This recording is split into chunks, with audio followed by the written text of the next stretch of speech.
Okay, we're back. I should be recording, and I found some info that I could really read anytime, but I'm gonna read it now.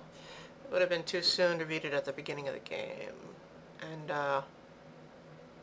like I said, I could read it later and it would be just as interesting, but I'm gonna read it now so that you guys can keep it in mind while the game is going through its plot. I must warn you that basically gonna spoil all the backstory between Paul and J.C. Denton. Okay, I'm all tabbed out, so I don't know if the screen's gonna freeze or what.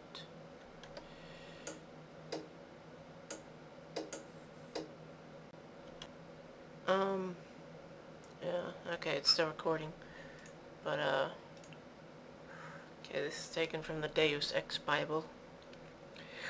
J.C. and Paul Denton, a detailed biography. Work on nanotechnology began in the early 2020s, and the Majestic 12 scientists assigned to the project, including Bob Page, had their work cut out from under them. Mechanical augmentations were just starting to become widespread. Nanites would certainly be the next generation technology available for augmentations, but a number of hurdles had to be overcome. A self-replicating nanite that could interact with biological material had to be developed. The nanites also had to be able to interpret commands from the human mind and send visual and audio data to the mind in a form it could accept, layered on top of the subject's normal eyesight and hearing. All of these technologies would take years to develop. What Majestic 12 needed was a test subject matching their selection criteria and as young as possible. How to find such a test subject? The Illuminati, then in power, though no one knew it, had done a great secret census between 1940 and 1965, tracking everyone who received a smallpox vaccine. From this, they were able to build a database of the genetic codes of nearly all citizens of the United States and much of the rest of the world. The conspirators' agents posing as nurses and doctors in pediatricians' offices and elementary schools across the nation used the smallpox census data to keep track of high-potential candidates. The specialists in charge of the project were updated regularly on the progress of potential candidates.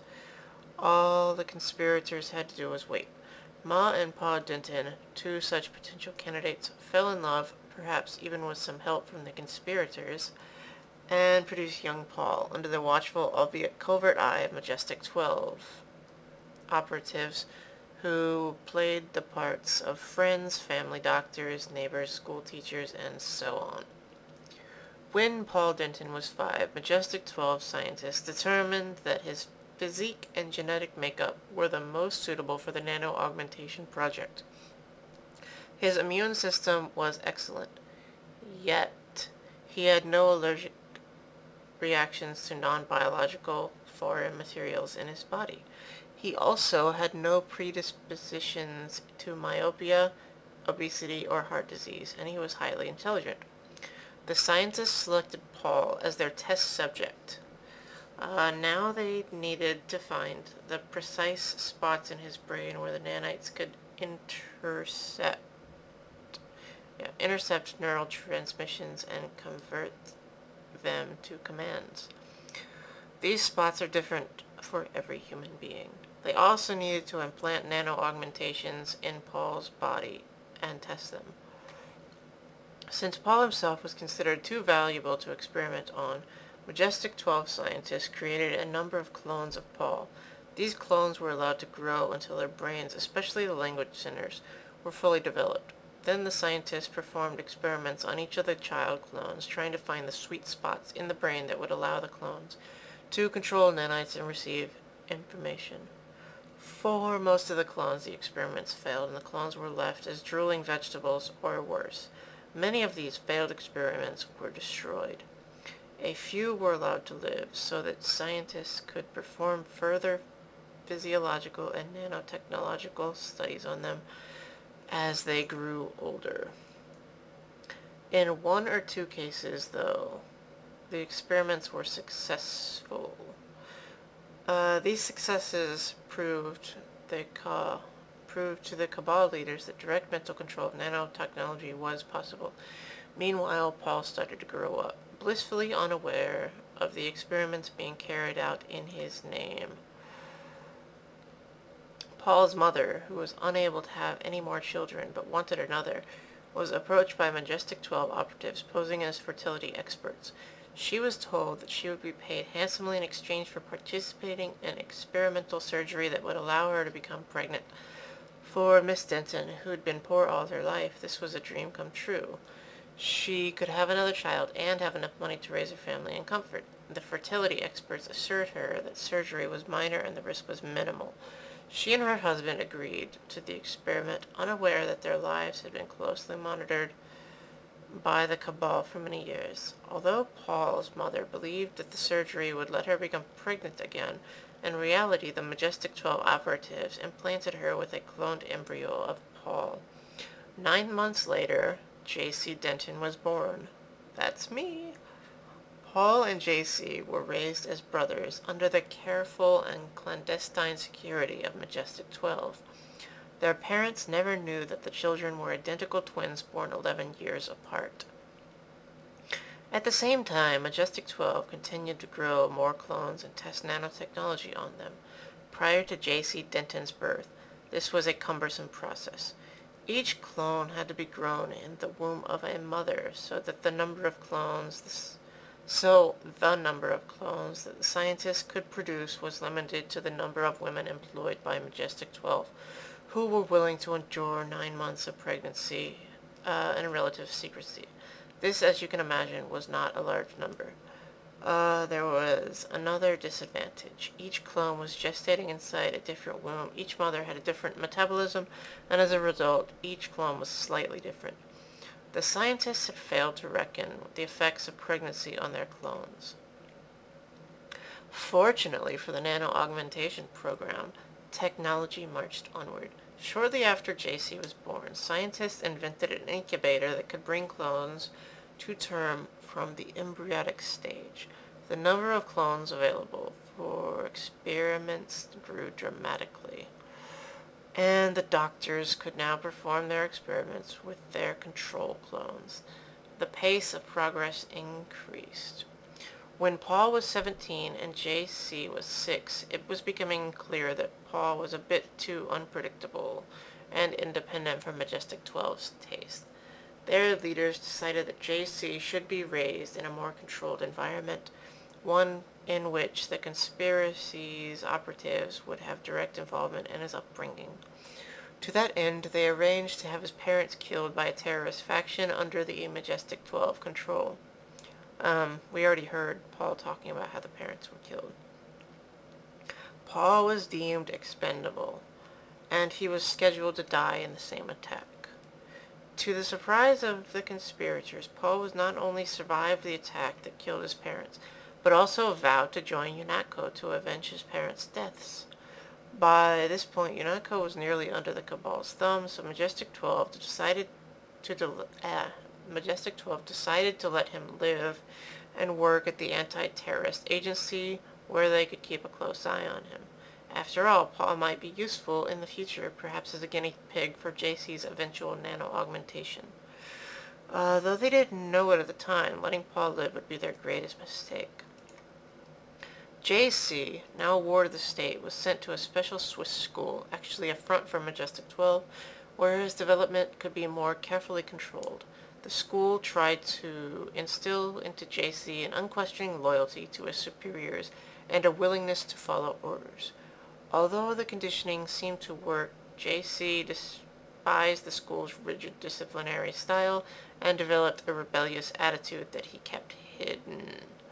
Paul, who was raised to adulthood by his parents, was flamboyant and happy-go-lucky, while his younger brother JC spent most of his childhood in Swiss schools and became serious bitter and a little paranoid. Score 1 for nurture.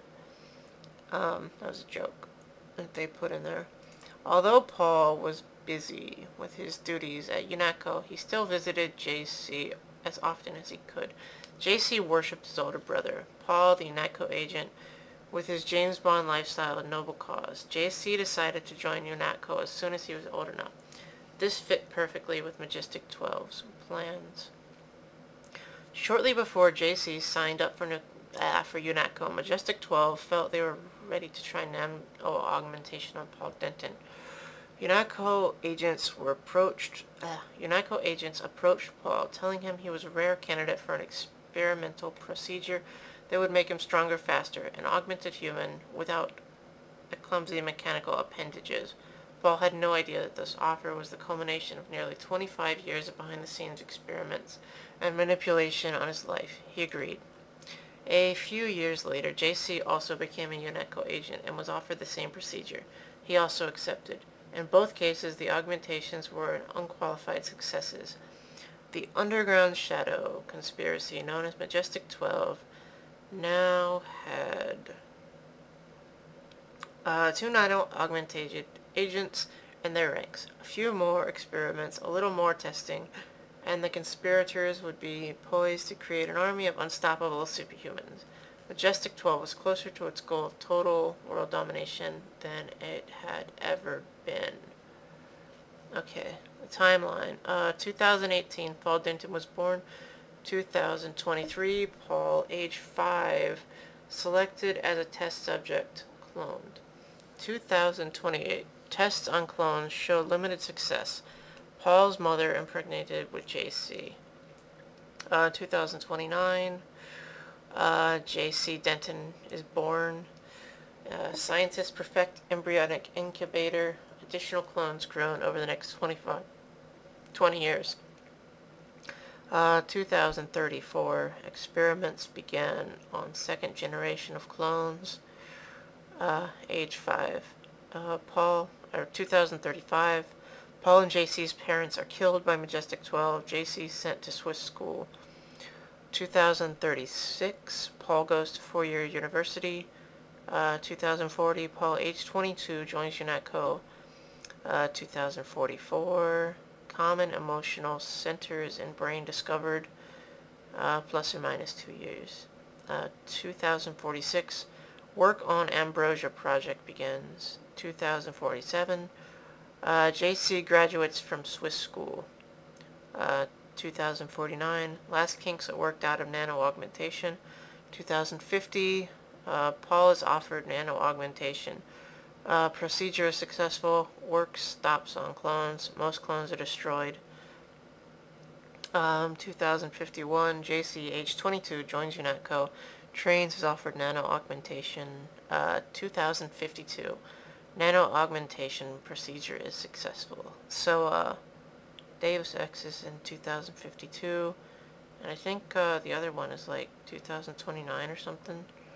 I don't know when I think it's 2027 or something. I don't know. So,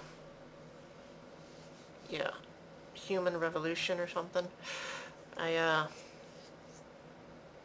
don't know. We'll see what happens when I play that one. But, okay. I'm gonna go ahead and maximize this again. Okay.